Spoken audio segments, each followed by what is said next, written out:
cerita ini adalah sebuah cerita yang betul-betul meng-cancel visualisasi kita terhadap hantu yang suaranya tuh seperti orang menyapu. Karena selama ini kita pikir itu seorang nenek-nenek pakai kebaya sapu lidi. Ternyata itu adalah suara rambut kuntilanak yang menyentuh daripada tanah.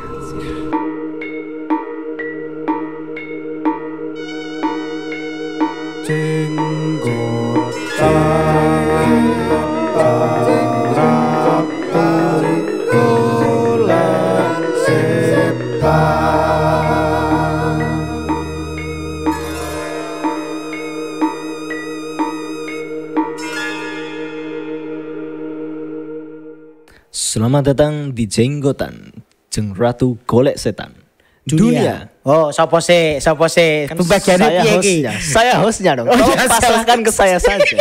Jangan membuat saya terlihat seperti noob. Oke, maaf. Moga. Oke, selamat datang di Jenggotan Jeng Ratu Jengran Ramutu. Sorry, Golek Setan. Tidak semua hal. Oh, sih bahasa dunia bukan tempat bagi. Dunia bukan cuma tempat bagi manusia, tapi juga bagi mereka yang tidak kasat mata. Mari kita berbagi cerita. Oke, siap. Ada cerita apa hari ini? Host Adam. Oh ya, oke. Bener dong, sama-sama host. Betul. Podcast Jenggotan Jengran Ramutu Golek Setan tetap konsisten menghadirkan kisah-kisah mistis untuk penonton dan pendengarnya. Betul. Dan pada malam hari ini akan kami bawakan 3 cerita. 3 cerita, oke. Dengan 1 benang merah, yaitu 3 rupa kuntilanak. 3 rupa kuntilanak. Sebelumnya Anda kenapa nggak tanya? Kenapa kok penampilan sekarang kok terlihat oke gitu? Maksudnya? Saya, penampilan saya. Ngapain? Kan Anda hostnya kan. Maksudnya, oh ya, tak tanyain. Oke. Penampilan Anda, wah sangat oke sekali. Oke. Kenapa itu? Biar seperti artis Korea idamanmu. Seperti siapa artis Korea sebutkan? Nggak usah dipanjangin. Nggak usah dipanjangin. Nyelip aja. Oh, nyelip aja. Oke, siap. Lanjut. 3 cerita kuntilanak dengan benang merah. Bukan dong. Bukan ya? Cerita kuntilanak, sebuah cerita mistis dengan benang merah 3 rupa kuntilanak. Oke. Seperti yang kita tahu bahwa kuntilanak yang kita ketahui itu ada berbagai jenis warnanya, yaitu kuntilanak putih, merah, sama hitam. Oke. Yang dimana mitosnya bro, kalau kuntilanak putih itu kuntilanak yang sering kita jumpai di jalan-jalan. Oke. Di pohon, kan? Itu biasanya tuh sifatnya itu ya mengganggu, tapi mengganggunya tuh level paling rendah. Oke. Nah kalau kuntilanak warna merah, nyepik aja lah ya. Iya betul, itu kuntilanak putih, cuman ketawa doang dan sebagainya. Nah kuntilanak merah ini itu sebetulnya secara tempat, secara kasta itu sama seperti kuntilanak putih. Hanya saja gangguan dari kuntilanak merah ini 1 strip lebih ekstrim di atas kuntilanak putih. Oh, gimana? Itu yang saya dapatkan. Kayak misalnya Anda naik motor, terus tiba-tiba dia bonceng di belakang. Oh, kuntilanak merah. Itu kuntilanak merah. Nah, yang ketiga itu kuntilanak warna hitam. Itu gangguannya sudah paling ekstrim karena kuntilanak hitam itu adalah konon kabarnya merupakan hasil kerjasama antara manusia dengan alam gaib. Oh, berarti pesugihan, santet dan lain-lain. Berarti kasarannya kuntilanak hitam itu adalah kuntilanak yang tersistematis ya? Iya, begitulah kira-kira begitu. Mari kita mulai chapter pertamanya tentang cerita 3 rupa kuntilanak. Chapter pertama, ya kan? Ini kami akan ceritakan tentang kuntilanak putih ya. Ceritanya itu di sebuah kabupaten, bro. Yang dimana kabupatennya itu tidak bersedia untuk disebutkan. Sebut saja Kabupaten B. Oke, Bojonegoro? Ya nggak tahu. Ceritanya begini, di kabupaten tersebut itu punya RSUD baru, bro. Oke. Yang dimana otomatis kalau ada RSUD baru, barang-barang dari RSUD lama itu harus dipindahkan secara berkala ke RSUD yang baru itu. Secara berkala ya? Secara berkala, nggak bisa sekaligus. Oke. Karena kan gini, misalnya sistemnya tuh gini, RSUD lama nih, Ya. Iya kan?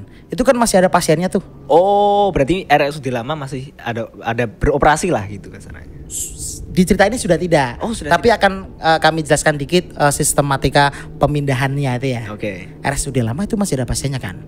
Nah, pasien-pasien lama itu benar-benar dirawat sampai sembuh atau perawatannya tuh sampai sudah berhenti, yang which is meninggal dan lain-lain. Oke. Nah, kalau di periode tersebut ada pasien baru, itu otomatis akan langsung diarahkan ke RSUD yang baru. Oke. Jadi biar pasien di RSUD lama itu habis, setelah itu baru deh barang-barangnya bisa dipindahkan berkala Oke. ke RSUD yang baru itu, ya kan? Oke, got it. Suatu ketika pemindahannya tuh sudah 97%. Pasien-pasien di RSUD baru sudah RSUD lama sudah nggak ada. Oke. Semuanya sudah ada di RSUD yang baru. Otomatis RSUD lama ini itu sudah kosong kira-kira setengah tahun. Oke. Kosong tuh. Bangunannya juga terbengkalai, tapi masih ada barang-barang yang akan dipindahkan ke RSUD baru. Tinggal dikit lah ya. Tinggal dikit banget. Ya tinggal meja-meja lah. Ah, Sama beberapa kursi-kursi begitulah kira-kira. barang-barang minor lah ya. Betul. Barang-barang yang apa ya? Tidak prinsipal. Nah, orang yang bertugas untuk memindahkan itu makin lama kan makin sedikit. Oke. Jadi yang tadinya itu mungkin Butuh tenaga banyak. kan barang-barangnya makin dikit, berarti butuh tenaga yang dikit banget. Yeah. Sampai akhirnya di periode terakhir pemindahan itu cuma tinggal 2 orang doang. Karena memang kan dikit barang-barang yang dipindahkan. Tersisalah orang yang memindahkan barang itu ada Mas Anwar dan Mas Bagio. Mas Anwar dan Mas Bagio. Nah, mereka berdua ini datang ke RSUD yang lama untuk memindahkan beberapa barang. Hari pertama ketika mereka cuma berdua doang ya, itu mereka mindahin kayak beberapa meja dan kursi, dianterin ke RSUD yang baru, nggak ada apa-apa kan. Nah, besoknya lagi kan mereka harus mindahin lagi tuh. Nah, pada saat hari kedua itu mereka mulai ngambilin meja-meja yang ada di itu loh bro, apa namanya, di ruang bedah. Oke. Meja-meja di ruang bedah.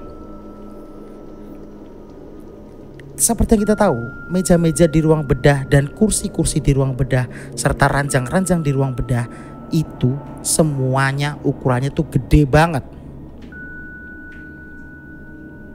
Oke. Sehingga mereka harus berdua nih.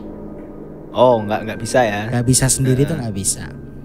Mereka ngangkat mejanya, mereka jalan keluar. Nah pas jalan keluar, mereka itu harus melewati yang namanya pantry RSUD. Oke. Ada pantry-nya kan, ya bekas pantry lah. Tapi mereka nggak masuk ke sana, lewat doang. Nah tapi pas mereka itu melewatin pantry, tiba-tiba mereka tuh mendengar dari dalam pantry. Kebetulan pantry-nya tuh terbuka ya pintunya ya. Oke. Mereka tuh mendengar suara orang nyapu di dalam pantry. Malam-malam itu ya? Malam-malam. Kayak pakai sapu hijau gitu loh. Iya. Srok, srok, srok, srok, srok. Dikira temennya dong. Iya. Karena kan maksudnya kan temen-temennya yang dulu ikut mindahin barang-barang kan Oh, datang lagi. datang ikut lagi. Tapi masalahnya ngapain Anda bersih-bersih RSUD lama gitu loh. Dan kenapa pakai sapu ijuk? Sapu ijuk tuh Iya bener. Yang apa sodo, Iya. sodo berarti sodo Ngapain ijuk. pakai sapu ijuk di Lidi. dalam ya? Di dalam ruangan. pantry, iya. Iya, oke. Tadinya Mas Anwar ini mau nyamperin tapi dicegah sama Mas Bagio karena Mas Bagio tuh ini bukan temennya. Karena apa? Kok bisa Anda yang nyapu itu bersih-bersih RSUD lama. Terus pakai sapu ijuk di dalam ruangan, itu kan sudah aneh tuh. Malam-malam lagi. Malam-malam pula. Terus akhirnya Mas Anwar yang kepengen untuk nyamperin sumber suara tersebut akhirnya dicegah sama Mas Bagio. Akhirnya mereka berdua itu lanjut lagi mindahin barang-barangnya. Mereka tuh mindahin barang-barang di hari itu tuh ada kali bro 3 jam ada kali. Dan suara sapu ijuk itu srok, srok, srok Konsisten ya. itu nggak berhenti loh. Sampai mereka balik tuh nggak berhenti. Oke. Akhirnya ya udahlah, setelah 3 jam mereka memutuskan untuk diterusin besok lagi aja lah. Ini langsung pulang. Loh, 3 jam tuh nggak selesai ya? Belum selesai ya? Belum. Padahal harusnya 2 orang doang. RSUD sebesar itu 2 orang doang. tapi kan tinggal dikit. Ya sedikit-sedikitnya Bu. Ya, oke lah. Kan otomatis ya. Apalagi kan barangnya juga besar ya. besar. Besar ya ukurannya ya. 3 jam tuh belum selesai. Nah, mereka memutuskan untuk langsung pulang, tidak ke RSUD yang baru. Ya udah deh, mindahin naruh barang-barang ini ke RSUD baru, itu kita putuskan besok aja. Oke. Tibalah besok di sore hari, mereka itu naruh barang lah ke RSUD yang baru. Setelah selesai, mereka kan harus balik lagi ke RSUD lama untuk ngambilin barang yang belum mereka ambil kan. Akhirnya malam tuh. Oh, malam lagi. Ketemu malam lagi ya? Ketemu malam lagi, tapi kali ini gak malam-malam banget. Sekitaran jam 9 malam lah. Mereka ke RSUD yang lama. Seperti biasa bro, RSUD lama itu gelap dan lain sebagainya. Karena kan memang itu ya sudah tidak berfungsi lagi. Ya. Satu-satunya sumber pencahayaan mereka ya dari senter yang terpasang di kepala mereka. Oh, berarti termasuk aliran listrik juga udah nggak ada ya? Udah nggak ada. Oke. Nah, dan aliran listrik yang udah nggak ada itu sudah berlangsung ya. Itu ketika pertama kali barang-barangnya dipindahin. Jadi pas pertama kali barang-barangnya dipindahin tuh, orang-orangnya tuh udah pakai lampu di kepala mereka. Emang udah sejak awal ya? Sejak awal banget. Nah, kembali ke cerita, mereka datang ke RSUD lama, mindahin barang kan, angkat-angkatin barang. Kali ini barangnya tuh udah nggak seberat yang kemarin. Oke, tinggal ya kecil-kecil lah ya. Mejanya tuh kecil-kecil, kursinya kecil-kecil. Oke. Sehingga biar cepet nih, mereka akhirnya mencar. Oke. Karena 2 orang nih udah nggak harus inilah ya, nggak harus ngangkat satu berdua. barang berdua. Iya. Si Mas Bagio kemana, si Mas Anwar kemana. Nah, ini yang perlu kita garis bawahi, bahwasannya kita mau ngambil barang dari manapun, kalau mau keluar itu pasti ngelewatin yang namanya pantry. Pantry tadi, oke. Mas Anwar nih ngangkatin kursi kan, lewatin pantry, mau ke mobil pickupnya atau boxnya. Oke. Itu ngedengar lagi bro, suara srok di dalam pantry. Tapi Mas Anwar ini ingat kata Mas Bagio bahwasanya nggak usah disamperin, takutnya itu cuek aja ya. Apa gitu kan. Nah, tapi Mas Anwar ini masih penasaran. Maksudnya penasarannya tuh gini, bukan penasaran pengen nyamperin ya, tapi penasarannya tuh lebih kepada berpikir bahwa fix ini tuh setan gitu. Iya, karena udah ngapain? Ya, ini tuh setan. Dan saking penasarannya, kinerja otaknya Mas Anwar ini untuk memvisualisasikan setannya tuh bekerja bro.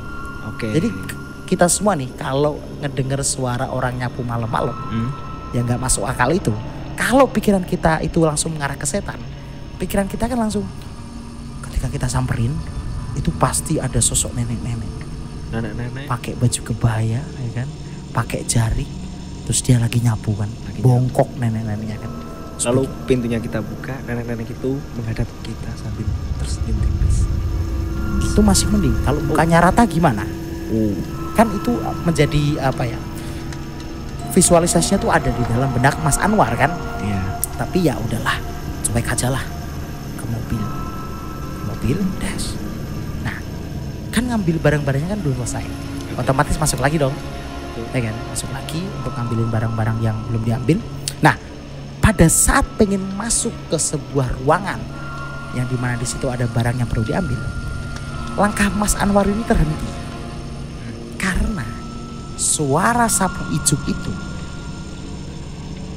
sekarang sudah tidak di pantry, tapi di jalanan depan pantry. Suaranya berhubung barang yang akan diambil Mas Anwar itu tidak perlu melewati pantry. Makanya Mas Anwar kan tidak noleh ke pantry. Dan Mas Anwar tidak melihat apapun. Karena apa? Karena kan dia nggak lewat pantry. Dia itu cuman mendengar suara srok doang. Oke. Si Mas Anwar ini juga nggak ngecek ya? Mas Anwar nggak ngecek. Nggak ngecek ya. Ya apalagi Mas Bagio kan cuek-cuek aja kan. Nah singkat cerita di hari itu ya kan, Ya. ngambil barangnya mereka putuskan untuk dipending. Karena Ya udah terlalu malam lah. Oke, kayak kemarin Toh ya. juga masih sedikit banget.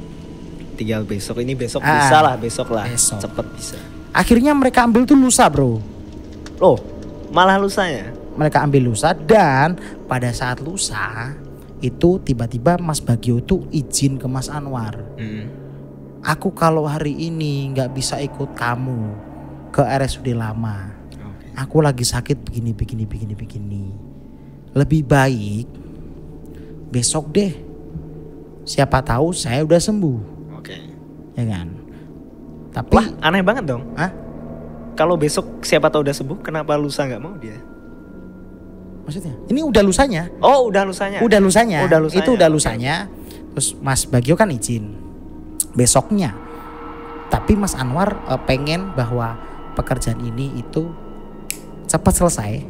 Makanya Mas Anwar bilang gini, ya wes lah, ya udahlah, saya sendiri aja. Gak apa-apa, silakan istirahat. Moga cepat sembuh ya bro. Aku ngambilin barang-barang yang sekiranya masih bisa aku ambil sendiri. Oke. Akhirnya Mas Anwar sendirian tuh di RSUD lama itu. RSUD yang dimana sudah lama sekali tidak ditempati. Sumber listrik tidak ada, gelap sendirian. Persis kayak uji nyali di TV-TV itu. Udah mana kepalanya ada senternya kan. Nah ketika memasuki RSUD yang lama itu, suara sok itu gak ada bro. Aman. Oke. Mas Anwar mulai ngambilin barang yang dia bisa. Yep. Ya kan. Yep. Setelah selesai tuh ternyata ya kan barangnya tuh habis bro. Habis. Gak tahu kenapa Mas Anwar tuh di hari itu tuh powerful gitu loh. Sendirian seorang diri. Tapi barangnya udah nggak ada. Udah apa ya? Udah habis. Udah habis dia diangkutin semua. Oh, oke. Nah setelah itu oke kan udah habis. Terus Mas Anwar ini penasaran banget. Di pantry itu ada apa sih? Lagi pula sejak hari pertama yang dulu itu Mas Anwar ngambilin barang itu tidak pernah sekalipun masuk ke pantry. Oke. Dan lagi pula malam itu nggak ada suara-suara itu, jadi ngecek kayaknya aman aja. Iya. Oke. Jalan ke lorong pantry, terus masuk ke pantry, masuk tanpa buka pintu karena pintunya sudah terbuka. Kan dari awal kan udah terbuka tuh. Oke. Masuk ke pantry, ternyata di dalam pantry itu kosong bro, udah gak ada apa-apa. Mungkin barang-barang di pantry itu sudah diambilin sejak kapan hari. Oke, masuk akal. Ya kan? Iya. Posisinya nih Mas Anwar kan di dalam pantry. Nah tiba-tiba pas Mas Anwar mendapati bahwa pantry itu kosong, gak ada barang apa-apa, dari arah belakangnya Mas Anwar yang which is itu adalah lorong pantry, Mas Anwar kembali melihat mendengar suara srok dari luar yang which is itu di belakang dia. Sontak Mas Anwar nengok dong, ya kan? Kepalanya itu nongol melihat ke lorong. Kepalanya Mas Anwar. Ya. Suara itu hilang. Kan otomatis di momen itu, at that moment, Mas Anwar itu matanya mengarah ke lorong. Suaranya hilang. Dan tiba-tiba suara itu muncul lagi dari dalam pantry. Dari dalam pantry. Sontak Mas Anwar noleh ke dalam pantry ini. Dan at that moment, di momen itu, Mas Anwar ternyata bukan mendapati sosok nenek-nenek yang lagi nyapu, tapi Mas Anwar mendapati sosok kuntilanak, sosok wanita dengan dress putih, dengan rambut yang sangat panjang sekali. Saking panjangnya, beberapa meter atau setengah meter lah, anggap aja setengah meter. Rambut yang bagian bawah itu nyentuh sama keramik pantry itu. Jadi kebayang ya, kepala terus rambutnya panjang, terus setengah meternya itu nyentuh banget di lantainya, di keramik di lantainya. Mas Anwar sontak tidak bisa berteriak, lidahnya berasa kaku karena Mas Anwar melihat kuntilanak di depannya persis, dan kuntilanaknya pun lagi jalan mondar-mandir kanan kiri. And you know what? Ketika kuntilanak itu jalan kanan kiri, suaranya itu sama persis kayak orang lagi nyapu, karena memang rambutnya itu tebel banget. Saking tebelnya, ketika rambut nyentuh tanah terus si kuntilanak itu jalan, bunyinya tuh memang kayak orang nyapu bro. Srok. Dan apa ya, ketika Mas Anwar itu melihat ke kuntilanak itu cukup lama, kira 1-2 menitan, melihat seonggok kuntilanak itu tepat di depan matanya, kira-kira jaraknya tuh ya 1 meter lah. Jalan kanan kiri srok. Jadi cerita ini adalah sebuah cerita yang betul-betul meng-cancel visualisasi kita terhadap hantu yang suaranya tuh seperti orang menyapu.